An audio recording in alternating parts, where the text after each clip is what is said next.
বাংলাদেশের ভারতীয় আগ্রাসন থেকে বাঁচতে বাংলাদেশের কি কি পদক্ষেপ নেওয়া দরকার, অর্থাৎ কি কি করা দরকার যেভাবে চলছে ভারতীয় আগ্রাসন, সেই আগ্রাসন বিষয়ে অবশেষে এই প্রত্যেকটা লাইভে কিন্তু আপনারা যুক্ত ছিলেন আমার সাথে, এবং অবশেষে সেই ঘটনার সূত্রপাত শুধু একটা নয়, মানে তুরস্ক, চায়না এবং আপনার পাকিস্তান, প্রায় 3টা দেশের সাথে একই সাথে বাংলাদেশ সামরিক চুক্তি মানে আপনার অলরেডি অ্যাবাউট টু হ্যাপেন করে ফেলছে বা করতে যাচ্ছে। এর মধ্যে সবচেয়ে গুরুত্বপূর্ণ যেটা ভারতীয় গণমাধ্যমে আজকে সবচেয়ে বড় আলোচনার বিষয় ছিল, সেটা হলো পাকিস্তান থেকে চায়না থেকে বাংলাদেশ 20টি J-10CE multi roles fighter jets বা যুদ্ধ বিমান কিনছে, which is 27,000 কোটি টাকা। এটা বাংলাদেশের প্রায় $2.5 বিলিয়ন এই চুক্তিটা অলরেডি সম্পন্ন হয়েছে। আপনারা মনে আছে কিনা, অতীতে কিন্তু আমরা বারবার এটা নিয়ে আলোচনা করেছি এবং অনেকেই সন্দেহ পোষণ করেছিলেন যে এটা কিনবে কিনা, হবে কিনা ভারতে। ইয়াস, তবে ভারত সর্বোচ্চ বাধা দিয়েছে, কিন্তু তার সফল হতে পারে নাই এই ক্ষেত্রে, এবং সরকার ভেরি কমিটেড ছিল যে এইটা তারা করবেই। এখন এই লাইভের শুরুতেই বলে রাখি, যারা যুক্ত হলেন, দেশপন্থী বা দেশপ্রেমিক সরকার যদি হয় তাহলে কি হতে পারে সেটা আপনারা দেখলেন। যদি আওয়ামী লীগ থাকতো তাহলে চীনের কাছ থেকে অন্ততপক্ষে বাংলাদেশের এই ধরনের কোনো পদক্ষেপ বাংলাদেশ কখনোই নিত না, এবং এটা ভারত নিতে দিত না, যেহেতু ভারত ছিল মোটামুটি বলতে গেলে বাংলাদেশের সরকার আগে বিজেপির একটা এক্সটেন্ডেড উইং বা ভার্সন ছিল বাংলাদেশে, সেটা বিজেপি মানে নরেন্দ্র মোদীর এই দল যারা আছে। তো এটাতে আমি আপনাদেরকে একটু পড়ে শোনাবো। আপনারা যারা যুক্ত হলেন, welcome to this live. And লাইভের শুরুতেই বলে রাখি, don't forget to subscribe channel US Bangla. Ladies and gentleman, যখনই আমি আসি, আমি গতকালকে টাইম দিয়েছিলাম অনেকবার, কিন্তু আমি ম্যানেজ করতে পারি নাই বলে আমি আসতে পারি নাই, অনেস্টলি স্পিকিং। 1 মিনিট আর 2 মিনিটের জন্য এগুলো হয় না। সো আপনাদেরকে আমি পড়ে শোনাবো যে ঘটনাটা, সেটা এটা হচ্ছে সব জায়গাতে আজকে একদম সব মিডিয়াতে, ভারতীয় মিডিয়া এটা ফলো করে প্রচার করেছে, এবং এখানে আমি পাকিস্তানের সাথে কি হচ্ছে সেটারও একটা আপডেট দেওয়ার চেষ্টা করবো আমি আপনাদেরকে। বলছে Bangladesh is moving forward with $2.2 billion deal to acquire 20 Chinese J-10CE multi-role fighter aircraft under its Forces Goal 2030 program. The purchase includes training, maintenance, logistical support through 2036, strengthening Dhaka's long-term defense capabilities. এটাই বলছে তারা। এটা হচ্ছে সব জায়গাতে আজকের আপনার $2.2 billion total, $2.2 billion, প্রায় 27,000 কোটি টাকা। আমি 27,000 না 36,000 কোটি টাকাও যদিও হয়, আমি মনে করি এটা একটা ঐতিহাসিক ডিল, এবং বাংলাদেশের যে ধরনের আগ্রাসনে বাংলাদেশ পড়েছে, ভারতীয় আগ্রাসন, সেই আপনারা, এবং এটাতে কতটা ভয়ঙ্কর এবং সত্যিকার অর্থেই যে you should be concern about that, আমি আপনাদেরকে আজকে মনে আছে ওই যে বাংলাদেশে নিযুক্ত সাবেক ভারতীয় হাই কমিশনার, ওনার নামটা কি, আপনার এই যে শ্রীলিখি কি আমার নামটা বলে গেলাম, অনেক বড় নাম তার, মনে আছে? উনি বলেছেন ভারতের সাথে যাদের মানে ল্যান্ড বর্ডার আছে তাদের অভ্যন্তরীণ কোনো বিষয় বলে কোনো শব্দ নেই। এটা কতটা মারাত্মক একটা স্টেটমেন্ট, যেটা আমাদের media they fail to pick up, এবং এটা নিয়ে আলোচনা করতে ব্যর্থ হয়েছে। কেননা এটা আমাদের সবচেয়ে বড় মানে সমস্যা কি জানেন, শেখ হাসিনা করেছে, এবং আমাদের সেটা হচ্ছে আমাদের মিডিয়া নাই। আমাদের এত মিডিয়া দেখেন না, মানে আপনি যদি ক্যামেরার জন্য আপনি সংবাদ সম্মেলন করতে পারবেন না। আমরা ডাকসু নির্বাচনে দেখেছি, বা জাকসু নির্বাচনে দেখেছি, পার্টিকুলারলি ডাকসু নির্বাচনে দেখেছি, কিন্তু মূল যে জায়গাতে তারা কথা বলা দরকার বাংলাদেশের জন্য, সেখানে তারা কমপ্লিটলি ফেইল। এবং ভারত যদি হতো প্রতিদিন, আমি বললাম না, আমি মনে করি সরকারি অর্থায়নে বাংলাদেশে একটা টেলিভিশন থাকা দরকার, যে টেলিভিশনগুলোতে আমাদেরকে আমন্ত্রণ করা হবে নিয়মিত। আমরা ভারতের রিপাবলিকান টিভির মতো আমরা নিয়মিত আলোচনা করতে পারবো। তাহলে আমি না, মানে আমরা অনেকেই যারা আছে সোশ্যাল মিডিয়াতে, কারণ যারা আমরা এগুলো নিয়ে খোঁজ রাখি এবং এগুলো আপনাদেরকে দেওয়ার মানে আলোচনা করি, এই ধরনের একটা আলোচনা এখন পর্যন্ত বাংলাদেশে কোনো টেলিভিশন চ্যানেলে নাই। কেননা যদি তারা ভারতীয় ভিসা পায় না, যদি তারা ভারতে যেতে না পারে, এইটা হলো সবচেয়ে বড় মারাত্মক। এর জন্য আমি বাংলাদেশ টেলিভিশনের একটা দায়িত্ব নেওয়া দরকার এই মুহূর্তে। অন্তত আমি মনে করি টেলিভিশনে এই মুহূর্তে ডক্টর ইউনূসকে যতটা না দেখায়, তার চেয়ে বেশি অন্যান্য মানে বিরোধী দল যারা আছে এই মুহূর্তে সরকারিভাবে সত্য কথা বলতে গেলে তাদেরকে দেখায়। ভাই লাইভে কিছু কুলাঙ্গার কুকুর গেউ গেউ করে। একটা জিনিস আপনি মনে রাখবেন, মানে এখন আওয়ামী লীগের বা যারা আছেন এদের জন্য কার্তিক মাস, এরা গেউ গেউ করবেই। অবস্থাটা হলো এই। সো এই গেউ গেউ করা কুকুরকে আপনারা মুগুর দিয়েন এবং আপনারাই এটা দেখভাল করেন। আমি এদেরকে অ্যাড্রেস করাটা তাদের জন্য মানে ইজ্জতের ব্যাপার, আমাদের জন্য সুখকর নয়। এরা গেউ গেউ করতে দিন, কারণ এরা যদি না থাকে, এরা তো এখন মতো এলিমিনেট হয় নাই, এরা যে পালিয়ে থাকলেও এরা তো আছে, গেউ গেউ করবেই, এবং গেউ গেউ করাটাই হলো তাদের অভ্যাস। এর বাহিরে এরা আর কোনো কিছু করতে পারবে না, লেডিস এন্ড জেন্টলম্যান। সো মানে মানে ওই যারা যোগ দিলেন এই মাত্র, আমি বলে রাখি যে অবশেষে আপনার চায়নার সাথে বাংলাদেশের সেই ঐতিহাসিক সামরিক চুক্তি সম্পন্ন হলো, বা ডিল যেটাকে আমরা বলি, যেটা নিয়ে আমরা অনেক দিন থেকে কথা বলছিলাম, আপডেট দিচ্ছিলাম আপনাদেরকে প্রতি মুহূর্তে যে কি হতে যাচ্ছে বা কি হতে পারে। সেটা কি? সেটা হলো 20টি J-10 CE মাল্টি রোলস বা বিভিন্ন অ্যাকশনের আপনার ফাইটার জেট, যুদ্ধ বিমান, আরো ক্লিয়ারলি এবং স্পেসিফিকলি যদি বলি আমি স্পেসিফিক্যালি, সেটা হলো যে ফ্রান্সের সেই বিখ্যাত রাফায়েলকে যে বিমান ভূপাতিত করেছিল পাকিস্তানের হয়ে, সেই বিমান কিনছে বাংলাদেশ। 20টি $2.2 বিলিয়ন ডিল কমপ্লিটেড, এবং এটা প্রায়, এবং এই শুধু খালি এয়ারক্রাফটস না, এটা বিভিন্নভাবেই আপনার মানে মিলিটারি যে 2030 তার যে প্রোগ্রাম, যে গোলটা forces to to to capacity building, এটার পার্ট হিসাবে বা অংশ হিসাবে তারা কিনছে, যেগুলো তুলপাড় সৃষ্টি করেছে সারা ভারত জুড়ে। শুধু এইটা নয়, আমি আপনাদেরকে আরো একটা খবর এখানে দিতে চাই, সেটা হচ্ছে এটা গুরুত্বপূর্ণ একটা খবর, সেটা আমি আপনাদেরকে পড়ে শোনাতে চাই। এটা শুনলেও আপনারা মনোযোগ দিবেন। আমি thank you so much for sending me this. আচ্ছা, সেটা কি? সেটা হলো যে সাউথ এশিয়া ইন্ডেক্স তারা খবরটা দিয়েছে, সেটা হলো যে Justin, Pakistan and Bangladesh are set to sign a landmark defense pact that will allow both nations to share each other's military resources in the wake of aggression by a third countries. Ladies and gentlemen, এটা আরো মারাত্মক। অর্থাৎ পাকিস্তানের সাথেও একটা defence pact হতে যাচ্ছে বাংলাদেশের। এটা অর্থ কি? এটা অর্থ হলো থার্ড কোনো কান্ট্রি যদি বাংলাদেশকে, মানে ঠিক কাতার, মানে সৌদি এবং পাকিস্তানের যেভাবে হয়েছে, এভাবে থার্ড কোনো দেশ যদি বাংলাদেশকে আক্রমণ করে, তবে পাকিস্তান এটাতে ইন্টারভিন করবে। থার্ড কান্ট্রিজ, এখন আপনি ধরে নেন থার্ড কান্ট্রিকে বাংলাদেশের জন্য সবচেয়ে প্রবাবল বা রিস্কি থার্ড কান্ট্রিকে, এটা আপনি ধরে নেন। সুতরাং এনাদার হিস্টোরিক্যাল আরো একটা খবর আমি আপনাদেরকে দিতে চাই আজকে। সো খবরের উপরে খবর, ladies and gentleman, don't forget to share this live, honestly speaking, because এটা বাংলাদেশের জন্য ঐতিহাসিক। কেননা আপনি মনে করেন যদি ভারত থাকতো, আপনি জানেন আমাদের সবচেয়ে বড় কনসার্নের জায়গা ছিল মিলিটারি, দেশপ্রেমিক মিলিটারি অফিসিয়াল যারা ছিলেন, তারা তাদের যে বাংলাদেশের মিলিটারিকে কোনোভাবেই ক্যাপাসিটি বিল্ডিং এ দিচ্ছে না, মানে ভারত সব জায়গাতে তারা বাধাগ্রস্ত করে, এবং প্রতিটা ক্ষেত্রে তাদের মিলিটারির ভিতরে তাদের মানুষ এজেন্ট তারা ঢুকিয়ে এমনভাবে তছনছ করেছে যে বাংলাদেশের মিলিটারি কোনোভাবেই যেন দেশকে রক্ষার বা ডিফেন্স করার মতো, মানে ডিফেন্ড করার মতো কোন অবস্থাতে যেন বাংলাদেশের মিলিটারি গড়ে না উঠে। এই 17 বছরে তিলে তিলে তারা ধ্বংস করেছে এবং গড়ে তুলেছে কিছু আপনার শেখ হাসিনার প্রস্রাব খাওয়া কিছু মিলিটারি অফিসার্স, যদিও এরা নাই, এখন পালিয়ে গেছে সবাই। এখন যারা আছেন মোটামুটি দেশপ্রেমিক। সর্বোপরি ইয়েস্টারডে যারা আরো একটা মানে বদমাইশ ছিল, যে আপনার এনামূলক শামীমের বগ্নিপতি, তাকেও মানে অ্যাম্বাসাডার থেকে, মানে অর্থাৎ রাষ্ট্রদূত থেকে প্রত্যাহার করা হয়েছে। সুতরাং মোটামুটি দে আর বিং ক্লিনড আপ, যদিও Bangladesh army took long time to clean them up, আমি অনেস্টলি স্পিকিং, বিকজ বিভিন্ন ধরনের কারণ শেখ হাসিনা এমনভাবে মিলিটারিকে সেট করেছিল যেন মিলিটারি কোনোদিন তার বিষয়ে হস্তক্ষেপ না করে, কিন্তু তার শেষ রক্ষা হয় নাই। ঘুরে ফিরে একটা জায়গাতে তাকে আপনার পড়তে হয়েছে এবং সেখান থেকেই তাকে আপনার চলে যেতে হয়েছে।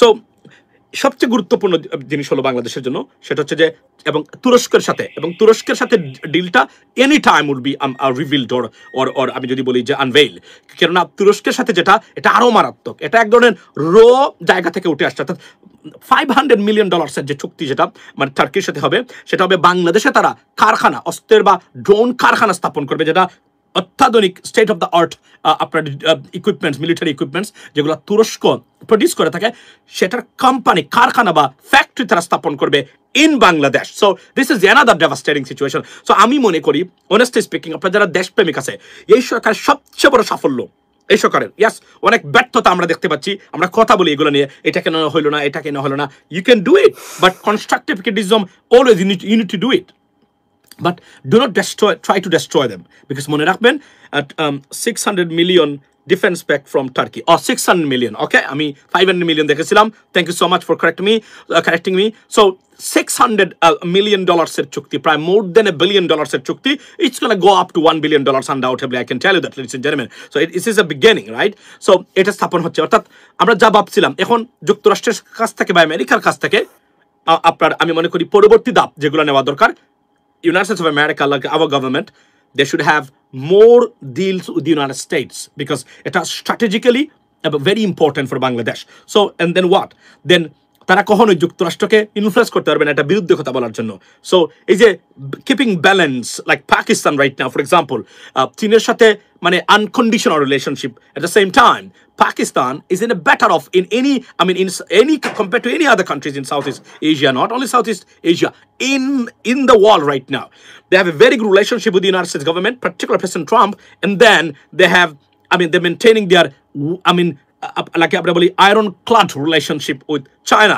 This is a great moment for Pakistan. এবং পাকিস্তানিরা এখানে সবচেয়ে ব্যাড নিউজ কার এই ঘটনার পর থেকে ইমরান খানের জন্য, Imran Khan will never be able to return to Bangladeshi Pakistani politics. I can tell you that today, because যেভাবে ওয়ার্ল্ডের যে ডাইমেনশনটা গড়ে উঠেছে বর্তমানে, যেভাবে উঠছে, যে ধরনের, এই ক্ষেত্রে মানে পাকিস্তানের ইমরান খান বর্তমানে অপাংতে হয়ে গেছেন মানে রাজনীতিতে। এটা সত্য কথা। যদি নির্বাচন হয়, যদি সঠিক নির্বাচন হয়, ভোটাভুটি হয় পাকিস্তানে, ইমরান খান যদি উনি নির্বাচন করতে পারে, yes he could do much better যদি নিরপেক্ষ নির্বাচন হয়। Why? Because he's less corrupted. Shahbaz Sharif family, the corrupted family like Sheikh Hasina family, honestly speaking. But তারা যে কোনভাবে হোক না কেন নিজেদেরকে পরিবর্তন করে তারা এই মুহূর্তে মানে তারা পাকিস্তানের জন্য, পাকিস্তান হয়ে যেভাবে দাঁড়িয়েছে, this is I mean the best action for Pakistan, honestly speaking, ladies and gentlemen. So এটা একটা গেল। এবং সেকেন্ড থিং হলো যে তাহলে তিনটা দেশের সাথে বাংলাদেশের, এটা আমাদের মাচ নিডেড একটা মানে জিনিস, যেগুলা শেখ হাসিনা সরকার বা আওয়ামী লীগ সরকার তারা করতে দেয় না, কেননা তাদের সরকারে বাংলাদেশের সবচেয়ে বড় তাদের এজেন্টরা ঢুকিয়েছিল। এবং আপনাদেরকে আমি বলি, যেটা প্রফেসর শহীদুজ্জামান যিনি বলেছেন, thank you so much Yar Nusrat for giving me this accurate information. It's $600 million, ladies and gentlemen. But I can tell you that, or recall that I actually read somewhere as $500 billion. Probably there was not up to date statement or statistics. 600 million probably, or maybe I'm wrong. I'm not sure. So পাকিস্তানের 4 কোটি ভিক্ষুক, বাংলাদেশের হবে 4 কোটি। Ready থাকো ABCD। সুন্দর একটা question করেছেন, শুনেন আমি আপনাদেরকে বলি। একটা প্রজেক্টের দুর্নীতি দিয়ে, দুর্নীতি বন্ধ করে এই সরকার সারা মানে ডিফেন্স মানে চুক্তি করতেছে। কিভাবে মনে আছে আপনাদেরকে? পদ্মা সেতু যে টাকা শেখ হাসিনা লুটপাট করেছে, এই টোটাল টাকার সমান যদি সব দেশের সাথে সামরিক চুক্তি করে মানে বাংলাদেশ, তারপরে এই টাকার সমান হবে না। সো জ্ঞান এখানে দিতে আসবেন না আমাদেরকে। এসালম $20 বিলিয়ন নিয়েছে, সুতরাং এসালমের টাকা দিয়েই শুধুমাত্র চীনের সাথে আমাদের চুক্তি হয়ে যেত। Think about that, ladies and gentlemen. এসালম $20 billion লুট করেছে বাংলাদেশ থেকে। আমি সামিট গ্রুপের কথা বলছি না, আজিজ খান সিঙ্গাপুরের অন্যতম ধনী, রাইট, এশিয়ার অন্যতম ধনী হয়েছে সামিটের মানে আজিজ খান। এই টাকাটা কি তার বাপের? ফকিরের বাচ্চা ছিল এরা। কোথা থেকে আসছে টাকাটা? সব লুটপাট, শেখ হাসিনা লুটপাটের টাকা। এর মানে কি? এর মানে 2-3টা আওয়ামী লীগের দুর্নীতিবাজ, শুধুমাত্র যদি আমরা তার দুর্নীতি টাকা ধরি, তাহলে বাংলাদেশের সামরিক খাত উপচে পড়বে, মানে আকাশে উঠবে, যদি এই টাকাটা সম পরিমাণ আমরা ইনভেস্ট করতে পারি। জ্ঞান এখানে দিতে আসবেন না। যারা বলে আপনার 4 কোটি ভিক্ষুক হবে, 5 কোটি ভিক্ষুক হবে, একটা জিনিস মনে রাখবেন, এই সরকারের আমলে কোনো সূচকে বাংলাদেশের অধপতন হয় নাই। যারা বলছেন ধরেন 12% মানুষ বা 21% মানুষ দারিদ্র সীমার নিচে বসবাস করে, গিয়ে দেখেন শেখ হাসিনার সময়টা 33% ছিল। কেননা শেখ হাসিনা রিয়েল তথ্য কখনোই দেয় নাই। That's the bottom line. এটা হচ্ছে বাস্তবতা। এটা আপনারা খেয়াল করবেন, মনোযোগ দিয়ে কথাগুলো শুনবেন, এই কথাগুলো প্রচার করবেন। শেখ হাসিনার সময়ের কোনো স্ট্যাটিস্টিক্সের তুলনা যদি করেন, আপনি ওই হাসিনা বা শেখ হাসিনা বা আওয়ামী লীগের আমি যদি বলি, আপনি দূষর, এ বিষয়ে আমার কোনো সন্দেহ নাই। কেননা একটা তত্ত্ব আপনি যদি রিজার্ভ থেকে শুরু করেন, দারিদ্রতা থেকে শুরু করেন, আপনার এই লিটারেসি থেকে শুরু করেন, প্রত্যেকটা no information was accurate. Not a single information was I mean neither accurate nor আমি যদি বলি ভেরিফাইড। সো এটা হচ্ছে সবচেয়ে বাস্তবতা। এবং সুতরাং আওয়ামী লীগের স্ট্যাটিস্টিক্সের সাথে এই সরকারের কোনো তুলনা আপনি করতে পারবেন না এবং করা উচিত হবে না। কেননা আওয়ামী লীগের কোনো একটা স্ট্যাটিস্টিক্স বিগত সরকার যেগুলো দিত একটা সত্য ছিল না। এখন আপনি আমার কথা নিতে পারবেন না। কেননা অনেকেই নিতে পারবেন না, অনেকে না, কয়েকজন। এখানে কেন নিতে পারবেন না? কারণ আপনি ভন্দা, আপনার জ্ঞান গরিমা নেই, আপনি এক ধরনের হ্যালুসিনেশন বা ডিলুশনাল মানে পজিশনে আছেন। সুতরাং আপনার জন্য আমার এই বক্তব্য হয়তো বা অ্যাপ্রোপ্রিয়েট না। আপনি এই go to India, follow Republic Bangla, follow মানে other side of the border, I don't mind. এটা হচ্ছে সবচেয়ে বড় বাস্তবতা, ladies and gentleman. So The good news is এখানে যেটা আমরা আজকে আলোচনা করতেছি সেটা হলো যে পাকিস্তানের চীন এবং পাকিস্তানের সাথে বাংলাদেশের চুক্তি সম্পন্ন এবং মানে about to happen it is already done half ডান এবং তুরস্কের সাথে হচ্ছে অর্থাৎ বাংলাদেশের মিলিটারি ক্যাপাসিটি বিল্ডিং এর বাংলাদেশ স্বর্ণযুগে প্রবেশ করলো লেডিস এন্ড জেন্টলম্যান। এটা হচ্ছে সবচেয়ে বড় আপনার ইম্পর্টেন্ট জিনিস আমাদের জন্য।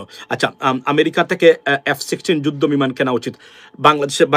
Bangladesh should buy F-16, even Bangladesh should offer right now F-35. যদিও তারা এটা দিবে না honestly speaking, because এটা সবাইকে দেয় না তারা F-35, at least F-16 মানে fighter jets from the United States we should purchase because these are the best in the world too. So এবং we have to balance our relationship with the United States government, make sure that our biggest development partner, not only that, তারা they are, I mean, we received almost $9 billion since 1971 from the United States just as an aid. No country is even near to that, ladies and gentlemen. So, Shamim J10 কিনতে say, yes, you are right, Raptor. আমি মনে করি যে আপনার এই মুহূর্তে আর অর্থাৎ বাংলাদেশের এর বাহিরে আর কোনো নেই। এবং যারা এটা সমালোচনা করেন কেন কিনছে, আমি আপনাদেরকে বলি, আপনারা আগে বলেন যে এই টাকার সমালোচনা করার আগে আপনাকে সমালোচনা করতে হবে এসালম কত টাকা নিয়েছে, সামির গ্রুপ কত টাকা পাচার করেছে, বসুন্ধরা কত টাকা পাচার করেছে, আপনার আজ এই তার নাম কি এই যে আপনার সালমান এফ রহমান কত টাকা পাচার করেছে, বাংলাদেশ থেকে কত টাকা পাচার হয়েছে, $160 বিলিয়ন মতো তারা পাচার করেছে টোটাল, রাইট? এটা যদি হিসাব হয় প্রতি বছর যদি $15 বিলিয়ন তারা পাচার করে থাকে, তাহলে আপনারা আমাকে একটা হিসাব দেন তো এখানে 17 বছরে কত বিলিয়ন ডলার পাচার করেছে তারা, আপনি আমাকে বলেন। এটা বলেন 150-এর উপরে, অর্থাৎ $160-70 বিলিয়ন তারা পাচার করেছে। এখান থেকে যদি আমরা যদি হিসাব করি $20 বিলিয়ন, মানে $20 বিলিয়ন যদি আমরা ইনভেস্ট করি আমাদের মিলিটারিতে, বাংলাদেশ ইজ বেটার অফ। এবং আবার বলছি, আপনি যদি বাংলাদেশি পন্থী হয়ে থাকেন এবং এই যে আপনার এই যে বাংলাদেশের হাই কমিশনার ছিল তার নাম কি, লোকটা দিয়েছে, কিন্তু এই লোকের বক্তব্য যদি আপনাকে আতঙ্কিত না করে, আপনি বাংলাদেশি না। এটা হচ্ছে আমার সবচেয়ে বড় বাস্তবতা। উনি কি বলছে? উনি বলেছে যে যাদের সাথে বর্ডার আছে, প্লিজ যারা লিসেন টু মি কেয়ারফুলি, আমি যারা এই মাত্র জয়েন করবেন, don't forget to subscribe channel US Bangla listen German, it doesn't cost you any money. So আমি এটা আপনাদেরকে বলতে চাই, সেটা হচ্ছে যে লোকটার নামটা আমার কেউ কি মনে করে দিতে পারবেন? ওনার নাম হচ্ছে আপনার কি বলে, তার নাম শ্রী এভাবে দিয়ে নামটা আমি একদম আমার মনে আসছে না। এই যে বাংলাদেশে ছিল হাই কমিশনার, মানে ভারতীয় হাই কমিশনার আওয়ামী লীগ সরকার, সে বলেছে ভারতের সাথে ল্যান্ড বর্ডার আছে, মানে অর্থাৎ মানে সীমান্ত আছে, এমন কোন দেশের ব্যক্তিগত বা প্রাইভেসি বা তাদের অভ্যন্তরীণ বিষয় বলে কোনো শব্দ নাই। আপনি কল্পনা করতে পারছেন? মানে কি, মানে হচ্ছে আমরা যদি বাংলাদেশের অভ্যন্তরীণ ব্যাপার বলি, এটা মানবে না, এটা তাদের ভারতেরও ব্যাপার, এটা মানে বাংলাদেশে কি হচ্ছে এটা ভারতের অভ্যন্তরীণ ব্যাপার। আপনি কল্পনা করেন তাদের আগ্রাসন এবং অ্যাটিটিউডসটা টুয়ার্ডস বাংলাদেশ, মানে কিভাবে তারা হতে পারে। এবং বাংলাদেশি সবচেয়ে বড় আপনার Harshvardhan Singla, yes, thank you so much, Harshvardhan Singla, absolutely এইটার নামটাই আমি পাচ্ছিলাম না। এই হর্ষবর্ধন সিংলা সে বলেছে গতকালকে, এবং এটা কিন্তু অনেকে ভিডিও বানিয়েছে এটা নিয়ে, যে সে বলেছে যে ল্যান্ড বর্ডার আছে বা সীমান্ত আছে এমন কোনো দেশের অভ্যন্তরীণ কোনো শব্দ নেই। আমাদের সরকারের উচিত ছিল এটা তীব্র প্রতিবাদ করা, মিডিয়াতে এটা নিয়ে আলোচনা করা, কিন্তু দেখেন এটা আলোচনা নেই মিডিয়াতে আলোচনা আছে আপনার পাকিস্তান 1971 জামাতের ভূমিকা কি ছিল, আর বিএনপির কে কোথায় কোন চাঁদাবাজিতে ধরা খেয়েছে। আই আন্ডারস্ট্যান্ড দ্যাট, এটা আমাদের দরকার, এগুলো নিয়ে কথা বলতে হবে, কিন্তু মূল যে বিষয়গুলা এগুলোর থেকে যদি আপনি সরে যান, এদেশের মানে স্বাধীনতা সার্বভৌমত্ব আপনার কোনো, এবং আমি আপনাকে নিশ্চিত করে আজকে বলছি, আমি কিন্তু I spoke with deputy press secretary of chief adviser, এবং এরা দেশে আমার দেখা হয়েছে, কথা হয়েছে অনেকক্ষণ এদের সাথে, জাতিসংঘে দেখা হয়েছে, প্লাস আমি উঠেলো তাদের সাথে আমার সেদিন দেখা হয়েছে। অনেস্টলি স্পিকিং, তারা এই কথাগুলা যে তত্ত্বগুলা একদম বাংলাদেশের সরকারের বর্তমানে কোন স্ট্যাটিস্টিক্সে মানে আওয়ামী লীগ সরকারের মানে এক বছরে পিছনে নাই, বরং 10-20% ইনক্রিজ হয়েছে, এই ক্ষেত্রে উন্নতি হয়েছে। আমি চ্যালেঞ্জ যে বলতে পারি, এটা আমাকে বলছে এবং সত্য এই ঘটনাগুলা, যে এই সরকারের আমলে যত স্ট্যাটিস্টিক্স আমরা ইউজ করি, একটা আওয়ামী লীগের থেকে পিছনে নাই। দারিদ্রতা বলেন, সব দিক দিয়ে বলেন, গার্মেন্টসে বলেন, গার্মেন্টসের ইউরোপ আমেরিকাতে বুমিং বাংলাদেশের গার্মেন্টস ইন্ডাস্ট্রি, তারা বলে মানে 82,000 শ্রমিক, এগুলো আওয়ামী লীগের প্রপাগান্ডা, যে প্রপাগান্ডাগুলো আওয়ামী লীগ বিগত 17 বছরে আর জঙ্গিবাদের ইস্যু দিয়ে আমাদেরকে দমিয়ে রাখার চেষ্টা করেছিল, তার একটা মানে প্রমাণ এখনো তারা দিচ্ছে। অর্থাৎ তাদের এই জায়গা থেকে কোনো উত্তরণ হচ্ছে বলে আমার কাছে মনে হচ্ছে না। লেডিস এন্ড জেন্টলম্যান, জুলাই যোদ্ধাদের সনদ দিতে হবে, ভাইয়া কিছু বলেন, সনদ দিতে হবে, জুলাই যোদ্ধাদের সনদ দিতে হবে। অফকোর্স এটা মানে এই জুলাই যুদ্ধে যারা অংশগ্রহণ করেছে সরাসরি অন দ্য গ্রাউন্ড, তাদেরকে কোনো অবস্থাতে পিছনে ফেলে যাবে না, কারণ মনে রাখবেন তাহলে দেশের জন্য আর কখনো মাঠে নামবে না এদের। তবে এখানে বুয়াও কিছু আছেন, এবং কালকে সিলেটে আমি একজনকে দেখলাম যে বেশ মানে আপনার আমাদের জেলা প্রশাসক সারোয়ার ভাইয়ের সাথে খুবই মানে মানে ওনার অপসারণ চান, বিকজ ওনার পা নাকি হারিয়েছে। অনেকে বলছেন উনি মানে সংঘর্ষ দেখতে গিয়ে আহত হয়েছেন। আমি সেটা বলতে চাই না, আমি এটা বলতে চাই যে আপনি সারোয়ার হোসেনকে নিয়ে কথা বলার আগে 3 বার অজু করে নেবেন আপনি। কেননা আমাদের ভাগ্য সিলেটিদের যে আমাদের ওনার মতো একজন ডিসি আমরা জেলা প্রশাসক আমরা পেয়েছি। আমি তো ওনার সাথে কথা বলেছি, আমি নিয়মিতই ওনার যোগাযোগ আছে। আমি বলি আমরা চাই উনি সিলেটের বিভাগীয় কমিশনার যেন হয়ে যেন উনি যা ইচ্ছা তাই পরবর্তী সময়ে। কেননা উনি সিলেটকে পরিবর্তন করে চেঞ্জ করে ফেলতে চান, এবং উনাকে নিয়ে কোনো ষড়যন্ত্র বৃহত্তর সিলেটবাসী নয়, বৃহত্তর সিলেটের কোনো মানুষ মানবে না, এটা আপনাদেরকে বলতে। সুতরাং বলার আগে 3 বার চিন্তা করবেন তার বিষয়ে কোনো কিছু বলার আগে, কিছু বলার আগে। এটা আমি আপনাদেরকে ওয়ার্নিং দিচ্ছি ভাই। পাকিস্তান বাংলাদেশ কি সত্যি সামরিক জোট হচ্ছে?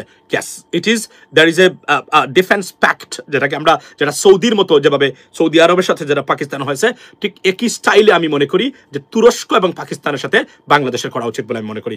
চীনকে একটু আলাদা রাখা দরকার, কেননা এখানে we don't want US government gets angry with Bangladesh whatsoever. So এটা আমরা আমাদেরকে মাথায় রাখতে হবে, কেননা they are our biggest market. আমাদের এবং United States government, United States of America as a country, the best friend and partner of Bangladesh. So we should not, honestly speaking, we got to make sure that তারা যেন কোনোভাবে আমাদের বাংলাদেশের প্রতি কোনোভাবে তারা মনক্ষুণ্ণ হয় না এবং অসন্তুষ্ট হয় না। এটা আমরা we cannot afford that, because আমাদের সাথে তাদের অনেক স্বার্থ জড়িত আমেরিকার সাথে। So therefore we have to have a better relationship because they're the number 1 country on this planet, undoubtedly, ladies and gentlemen. এতক্ষণে আমাদের সাথে থাকার জন্য ধন্যবাদ। ভিডিওটি দেখেছেন, ভিডিওর বিষয়ে আপনার কোনো মতামত থেকে থাকলে অবশ্যই ভিডিওর নিচে কমেন্ট বক্সে আপনার মূল্যবান মতামত জানিয়ে যাবেন। আর যারা এখন আমার চ্যানেলটি সাবস্ক্রাইব করেননি, চ্যানেলটি সাবস্ক্রাইব করে পাশে থাকা বেল আইকনটি বাজিয়ে রাখবেন। দর্শক সবাই ভালো থাকবেন, সুস্থ থাকবেন। আবারও দেখা হচ্ছে পরবর্তী কোনো ভিডিও নিয়ে।